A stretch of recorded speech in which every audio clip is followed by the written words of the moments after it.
नमस्कार, मैं निशी भाटिया और आप देख रहे हैं एएमवी नेटवर्क। उत्तराखंड में बीते दिनों सख्त भू कानून और मूल निवास 1950 को लेकर बड़ा आंदोलन हुआ, जिसमें प्रदर्शनकारियों के साथ ही विपक्षी दलों ने सरकार को घेरते हुए अपने हकों की मांग की। जिसके बाद नए साल के पहले ही दिन उत्तराखंड के मुख्यमंत्री पुष्कर सिंह धामी ने इस पर बड़ा फैसला लिया। धामी सरकार ने बाहरी लोगों के लिए उत्तराखंड में कृषि और उद्यान के नाम पर जमीन खरीदने पर रोक लगा दी। सीएम आवास पर मुख्यमंत्री पुष्कर सिंह धामी की अध्यक्षता में हुई बैठक में इसका बड़ा फैसला लिया गया। इसके लिए सभी जिलाधिकारियों को निर्देश भी दिए गए हैं। साथ ही कवायद है कि सरकार राज्य में नया भू कानून लाने की तैयारी भी कर रही है। लेकिन फिर भी सबसे बड़ा सवाल यही है कि जमीन खरीदने पे तो रोक लगा दी गई है, लेकिन पूर्ण समाधान कब? भू कानून पर फाइनल फैसला कब तक आएगा? सरकार इस पर कब तक फैसला लेने वाली है? यह अपने आप में एक सबसे अहम मुद्दा बन जाता है, क्योंकि भू कानून की मांग आज से नहीं कई अरसों से चली आ रही है। इसके लिए कई आंदोलनकारी सड़कों पर उतरकर सरकार के कानों तक चीख चीख कर उन आवाजों को पहुंचाने की पूरी कोशिश कर रहे हैं और भू कानून को लेकर एक सख्त कानून की मांग कर रहे हैं। और हिमाचल सिक्किम के तर्ज पर उत्तराखंड में भी वही भू कानून होना चाहिए। इसी मांग को लेकर उत्तराखंड मांगे भू कानून का नारा अब सर्वप्रिय हो चुका है और इसकी गुहार सिर्फ उत्तराखंड वासी ही नहीं बल्कि पूरा देश करता नजर आ रहा है, क्योंकि उत्तराखंड की जनता की आवाज अब देश भी समझ पा रहा है। लेकिन सरकारें इस पर मौन क्यों है? सरकार ने एक बड़ा फैसला तो लिया, लेकिन इसका पूर्ण समाधान कब होगा? इस पर पूर्ण तरीके से मोहर कब लगेगी? पूरा कानून कब बनेगा? इसको लेकर अभी भी वो सवाल बन चुका है। लेकिन ऐसे तमाम सवालों के बीच आज एक अहम चर्चा होने वाली है, क्योंकि सरकार ने एक बार फिर फैसला तो लिया है, लेकिन पूर्ण समाधान का यह फैसला नहीं माना जा रहा है और इसी पर चर्चा की जाएगी और हमारे साथ कुछ मेहमान भी जुड़ेंगे। लेकिन यह मुद्दा अब और भी ज्यादा उग्र होता जा रहा है, क्योंकि उत्तराखंड मांगे भू कानून ये एक आंदोलन बन चुका है। ये एक आवाज नहीं, आंदोलन बन चुका है। सीएम धामी ने ये मास्टर स्ट्रोक तो खेला है कि उस पर बड़ा फैसला लेते हुए अब कृषि भूमि पर खरीद की रोक लगा दी गई है, लेकिन इस पर पूर्ण समाधान कब होगा, इसको लेकर भी चर्चाएं अब चरम पर है। ऐसे तमाम मुद्दों को लेकर लगातार उत्तराखंड की जनता अब धरातल पर उतरती है और अपनी मांग सरकार के कानों तक पहुंचाने के लिए सिर्फ एक रास्ता अपनाती है, वो है प्रदर्शन का, रैली का। लेकिन इसके बावजूद सरकार का इस पर क्या कहना है?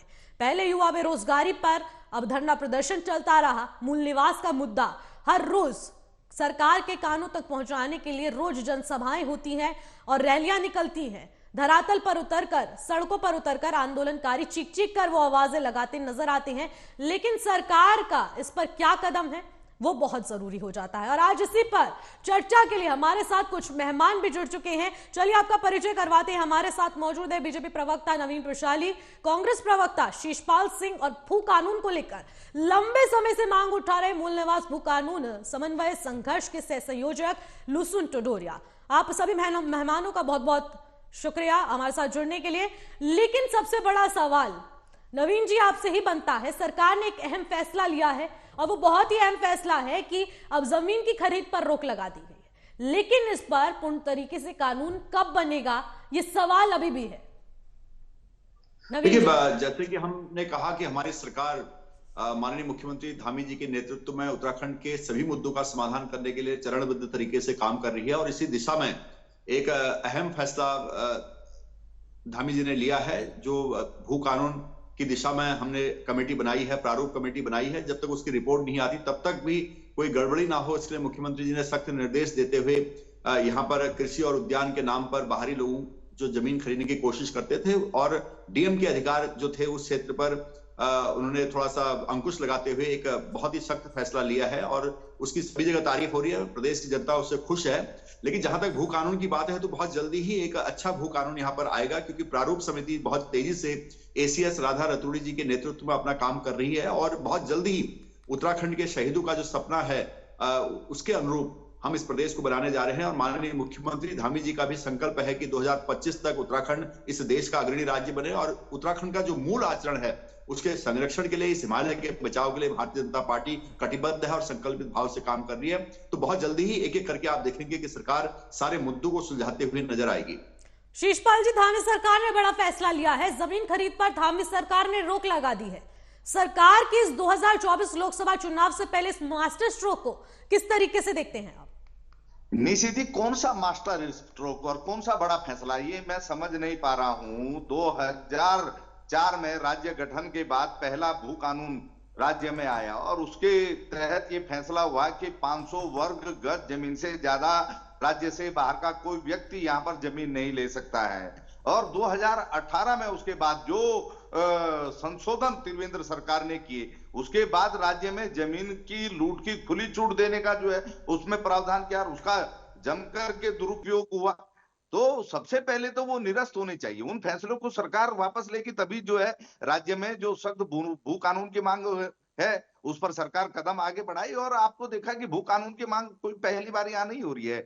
2022 के विधानसभा चुनाव से भी पहले ये मांग बहुत जोर शोर से उठी थी। प्रवासी उत्तराखंडियों ने इसमें बढ़ चढ़ के भाग लिया था। तब जो है धामी सरकार ने जनता से वादा किया था कि हम सख्त भू कानून लाएंगे। उसके बाद एक कमेटी भी बनी, उसकी रिपोर्ट आए भी साल भर से ज्यादा का समय हो गया है, अभी तक वो विधानसभा के पटल पे क्यों नहीं आई? फिर आप कमेटी का खेल खेल के जनता का ध्यान जो है भटकाने की कोशिश कर रहे। अब कह रहे हैं साहब हमने जो है रोक लगा दी। अरे भाई, आपने खुली लूट की छोड़ दी, अब रोक आप लगाने की बात कर रहे हैं। अब तक तो जो है पूरा चमन लूट चुका है, आप किसकी बात कर रहे हैं? तो इनकी कथनी करनी का अंतर जनता भली भांति समझ रही है। ये आंदोलन से जो है जनता का ध्यान भटकाने की इनकी कोशिश है। और अभी तक तो मूल निवास के मुद्दे पर सरकार ने कुछ कहा ही नहीं है। भाई, जब तक ये तय नहीं होगा कि इस राज्य का मूल निवासी कौन है, तब तक आप जो है कैसे जो है खरीद फरोख्त पर रोक लगाने की बात कर रहे हैं, मंशा कर रहे हैं? भाई, जो मूल निवास की श्रेणी में आता नहीं राज्य आंदोलनकारियों की जो है मांगों के अनुसार, तो सरकार की अभी डेफिनेशन में तो वो भी आता है ना। तो तब तक इस फैसले में कोई ईमानदारी नहीं है निशी जी। और जब तक इस फैसले में राज्य के आंदोलनकारी संगठन और जो भी भू कानून मूल निवास की मांग कर रहे हैं उनका समर्थन नहीं है, उनकी सहमति नहीं है, उनके साथ विचार विमर्श सरकार ने नहीं किया, तब तक बताइए ना किसी भी फैसले का क्या औचित्य है? तो सरकार जो कह रही है उसके कहने में और कार्य करने के अंतर में जमीन आसमान का अंतर है। 2018 के बाद जितनी अनुमतियां इन्होंने दी हैं, जितने जो है यहाँ पर जमीनों की बंदर बाट और खरीद फरोख्त हुई है, उसे सरकार निरस्त करने जा रही है, नहीं जा रही है, ये भी अभी स्पष्ट होना बाकी है। और जब तक वो अनुमतियां और वो जो है खरीद फरोख्त तो निरस्त नहीं होती, तब तक तो कोई औचित्य नहीं है, क्योंकि पूरा चमन लूट चुका है निशी जी। अब बचाने के लिए कुछ बचा नहीं है जी। ठीक है लुसुन जी, अब आपका क्या कहना है इस पूरे मुद्दे को लेकर? क्योंकि अब सरकार ने तो फैसला लिया है, लेकिन ठोस कानून अभी भी नहीं सरकार द्वारा लागू किया गया है।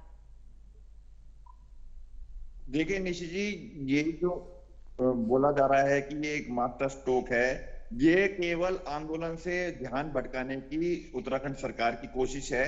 जब तक मूल निवास की स्थिति पे सरकार ने स्पष्ट नहीं किया अपना स्टैंड, और तब ये कह रहे हैं कि हमने कृषि आधारित जो योग्य जमीनें हैं उस पर भारी व्यक्तियों पर रोक लगा दी है। पहले तो बिना मूल निवास के भू कानून आप कैसे ला रहे हैं, मेरी ये तो समझ में नहीं आ रहा। दूसरी बात यह है कि 2018 का जो काला कानून आया था, उस समय तत्कालीन जो उत्तराखंड के मुख्यमंत्री थे त्रिवेंद्र सिंह रावत जी, उस समय जो फैसला लिया था कि और जो लैंड यूज है वो स्वतः ही कृषि से नॉन एग्रीकल्चर हो जाएगा। तो एक तो ये सबसे पहले तो इनको कैबिनेट बैठक बुलानी चाहिए थी, वहां प्रस्ताव पारित करना चाहिए था, उसके बाद विधानसभा के पटल में ये निर्णय लेना चाहिए था। तो ये एक साथ साथ बता रहा है कि उत्तराखंड सरकार है ये आंदोलन को भड़काने की साजिश कर रही है। जो ये फैसला लिया गया है ये आंदोलन को भड़काने का है कि ताकि जनता की नजरों में आंदोलन को लेके भ्रम हो जाए, क्योंकि मजबूत भू कानून तब तक नहीं आ सकता जब तक मूल निवासियों की जो परिभाषा है वो स्पष्ट करे सरकार। और ऊपर से आप जो एग्रीकल्चर लैंड की बात कर रहे हैं, उसमें नॉन एग्रीकल्चर लैंड का क्या होगा? एक तो सबसे पहले तो जो 2018 का काला कानून था और उसके बाद जो बहुत ही अंधाधुंध उत्तराखंड की जमीनों की लूट शुरू हो गई थी, उसकी भी जांच कराए सरकार।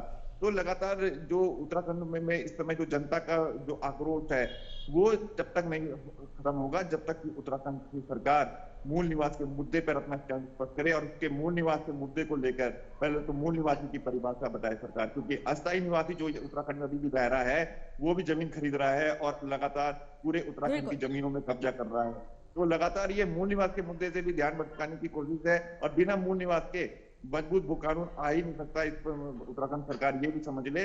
और 2018 का जो काला कानून था उस समय उत्तराखंड सरकार का, जिसने उत्तराखंड की जमीनों की खुली लूट खोल दी थी। पूरे मतलब धर्मशाला बना दिया उत्तराखंड में राज्य को कि खुली लूट आओगी और लूटो यहाँ की जल जंगल जमीनों को। तो सबसे पहले तो वही फैसला वापस लेना चाहिए था, उस कानून में संशोधन होने चाहिए थे।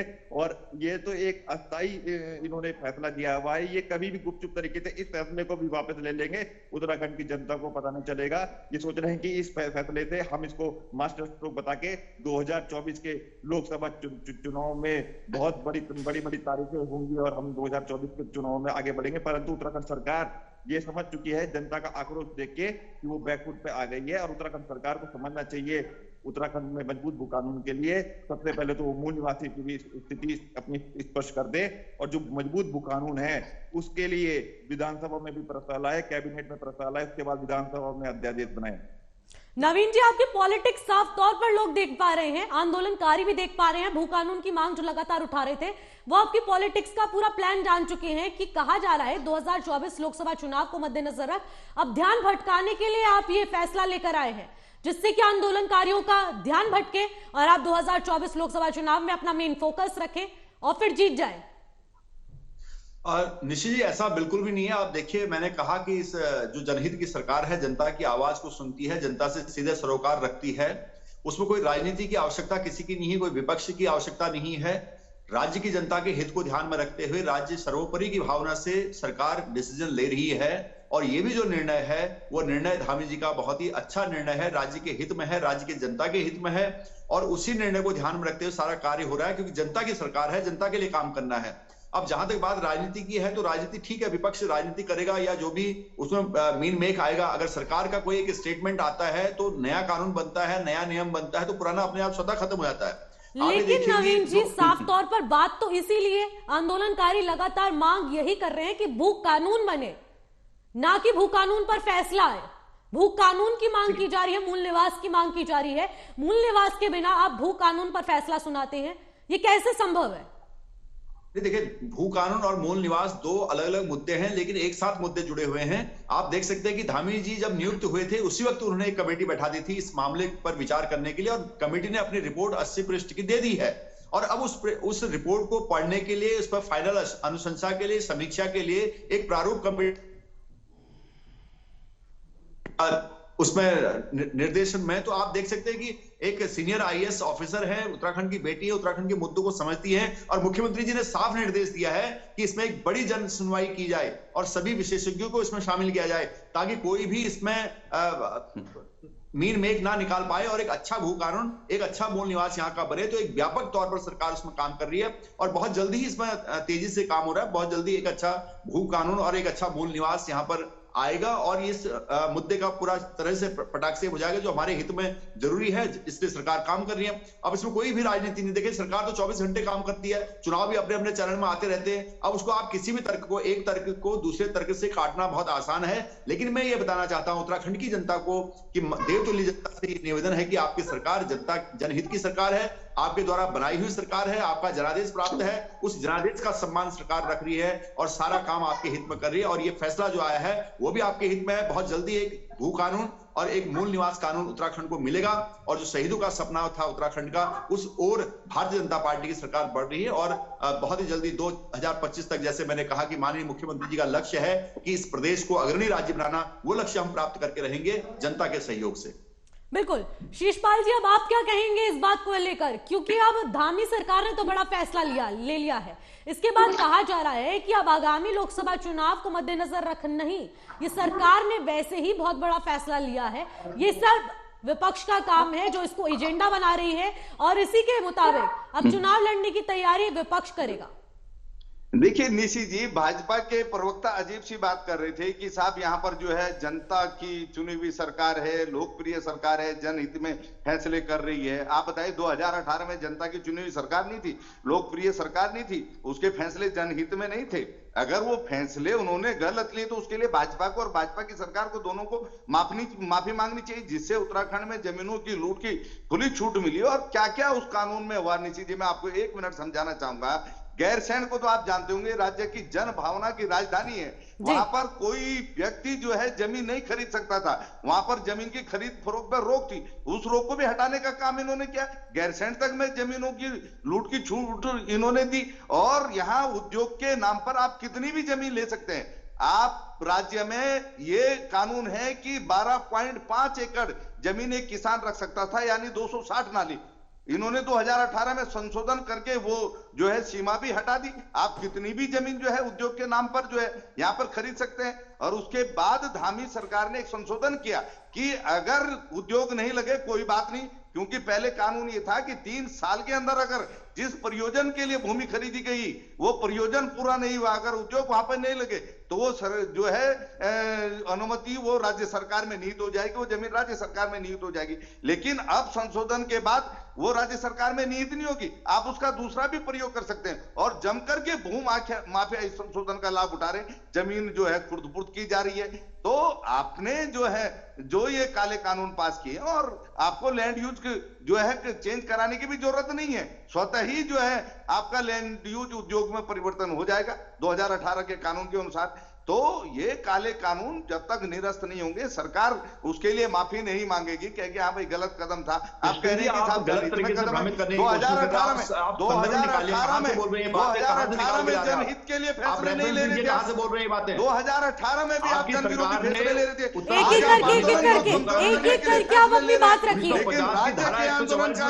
लेकिन राज्य की आंदोलनकारी शक्तियां आपके झांसे में नहीं आएंगी जब तक उनकी मांगों पर सरकार सकारात्मक कदम नहीं उठाती है। और इसमें दिक्कत क्या है भाई, हम कह रहे हैं ना कि एक मजबूत बिल विधानसभा के अंदर, बाहर अपने मन से मत बनाइए मजबूत बिल विधानसभा के अंदर मन से मत कीजिए। आपकी सरकार एनडी तिवारी जी की सरकार में उत्तर प्रदेश जमींदारी व भू कानून एक्ट 1950 के धारा 144 में संशोधन करके यहाँ पर जमीन, कृषि योग्य जमीन और उद्यान बेचे गए थे सबसे पहले।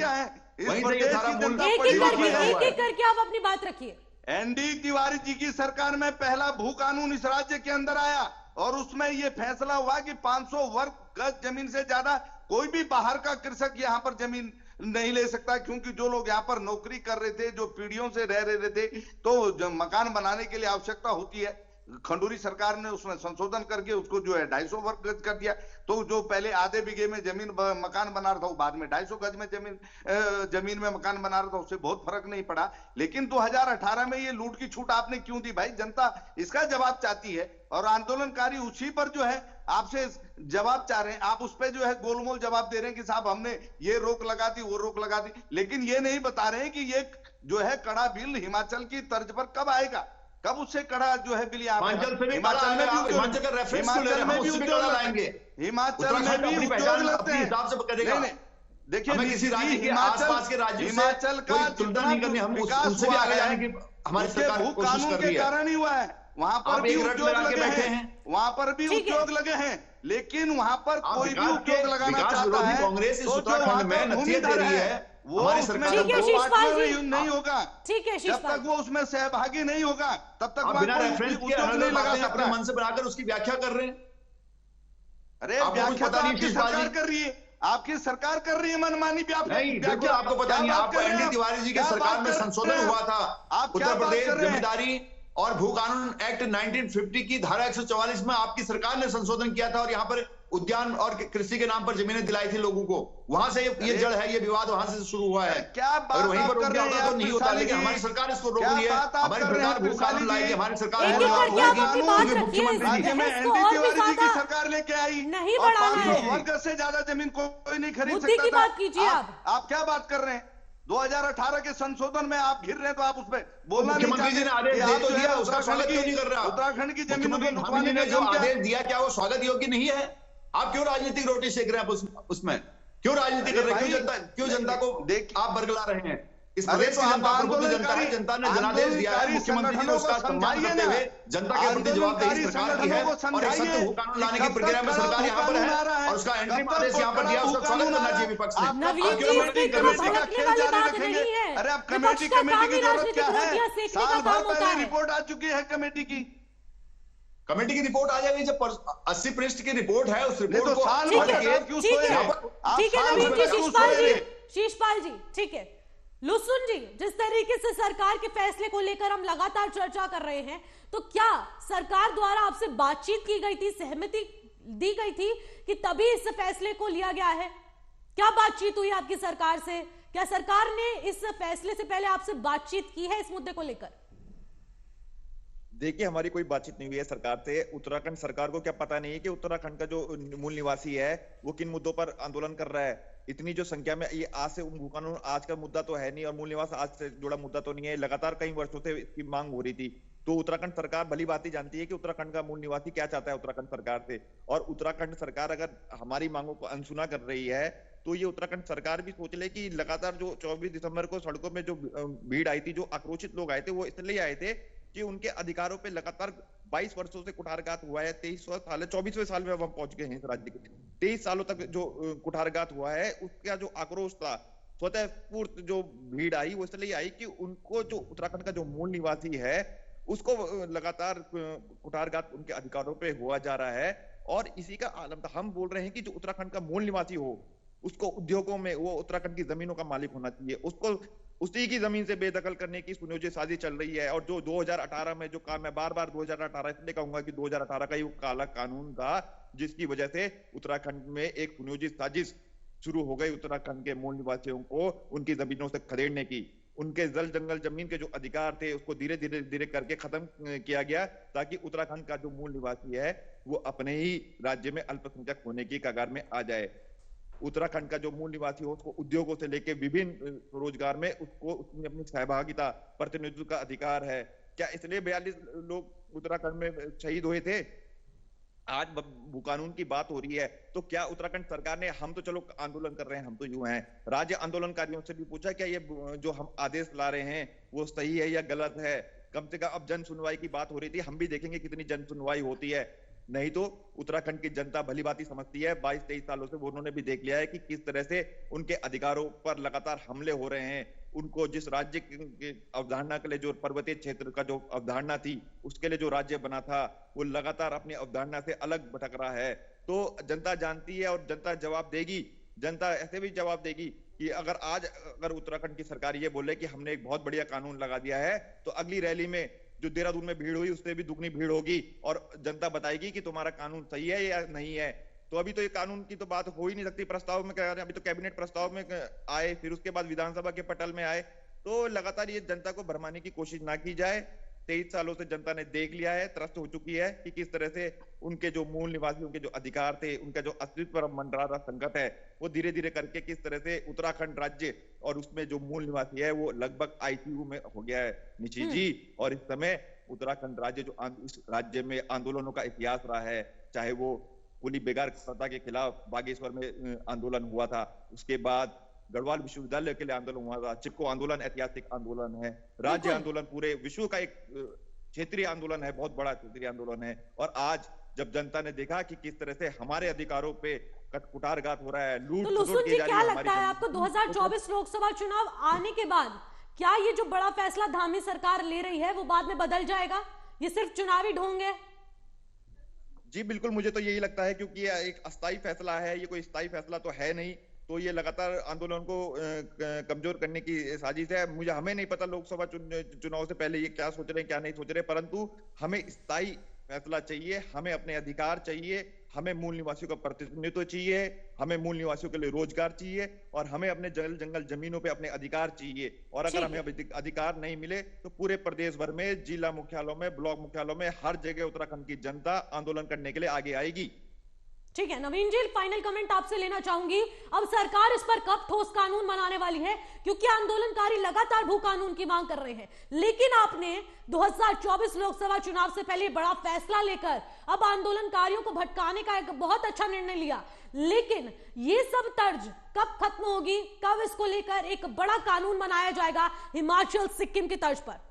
Final comment. लेकिन निशी जी, आप देख सकते हैं कि सरकार की मंशा बहुत साफ है, उत्तराखंड के शहीदों के सपनों के मुताबिक उत्तराखंड राज्य बनाना। और हमारी सरकार ने जो फैसला लिया है, ये एंट्रीम जो फैसला है, ये सख्त भू कानून आने तक के लिए है। और जैसे कि मैंने बताया, एसीएस राधा रतोड़ी जी के नेतृत्व में जो कमेटी, ड्राफ्टिंग कमेटी बनी है, वो अपनी जल्दी ही अनुशंसा देगी और उसके मुताबिक एक बहुत ही सख्त कानून यहाँ पर आप देखेंगे, सब राज्यों से अलग, और उत्तराखंड के विकास को केंद्र में रखते हुए, उत्तराखंड के मूल आचरण को केंद्र में रखते हुए यहाँ पर मूल निवास और भू कानून बनाया जाएगा। और सभी दलों को भी और उत्तराखंड की देवतुल्य जनता को मैं ये भरोसा अपनी सरकार की तरफ से दिलाना चाहता हूं कि सरकार जनहित की है, आपके हित में हर कदम कर रही है, और मुख्यमंत्री जी का जो राज्य सर्वोपरि की जो नीति है उसके तहत बहुत अच्छा तरह से उत्तराखंड के विकास की मंशा है। आप देख रहे हैं, चाहे वो ग्लोबल इन्वेस्टर समिट हो, चाहे इन कानूनों को बनाने के लिए प्रतिबद्धता हो, सरकार की बहुत साफ है। सरकार उत्तराखंड के सर्वांगीण विकास के लिए कटिबद्ध है, संकल्पित भाव से कार्य कर रही है।